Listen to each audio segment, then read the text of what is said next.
पवारांच्या सभेत राडा, मराठा आंदोलकांकडून सभेत घोषणाबाजी, पोलिसांकडून आंदोलकांवर सौम्य लाठीचार्ज।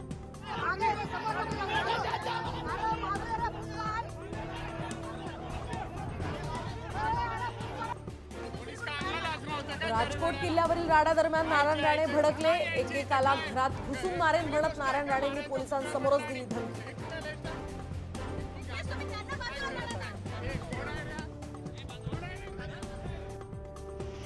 शिवरायांचा पुतळा कोसळल्याप्रकरणी भाजपचं केंद्रीय नेतृत्व राज्य सरकारवर नाराज, संवेदनशील प्रकरण काळजीपूर्वक हाताळण्याचाही सल्ला।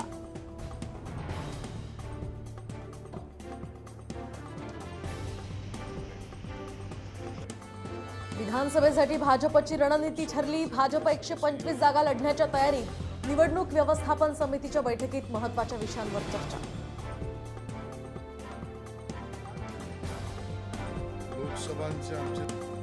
राज ठाकरेंनी बदलापूरच्या आंदोलकांशी साधला संवाद, बदलापुरात जाऊन पोलीस आयुक्तांसोबत फोनवरून केली चर्चा।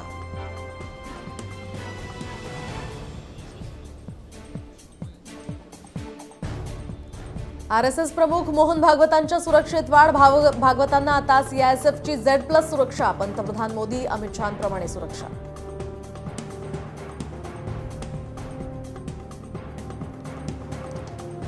अखिल भारतीय पंचायत परिषदेकडून सरपंच आणि ग्रामसेवकांच्या विविध मागण्यांसाठी आझाद मैदानावर आंदोलन, आंदोलनाला पवार, ठाकरे आणि पटोलेंचा पाठिंबा।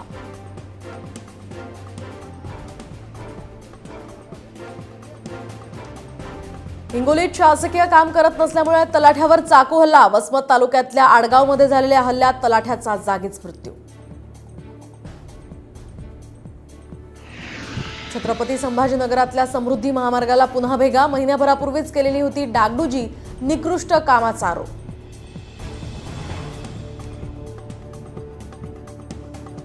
नवी मुंबईचा पाणी प्रश्न मिटला, नवी मुंबईला पाणी पुरवठा करणारं मोरबे धरण 100% भरलं।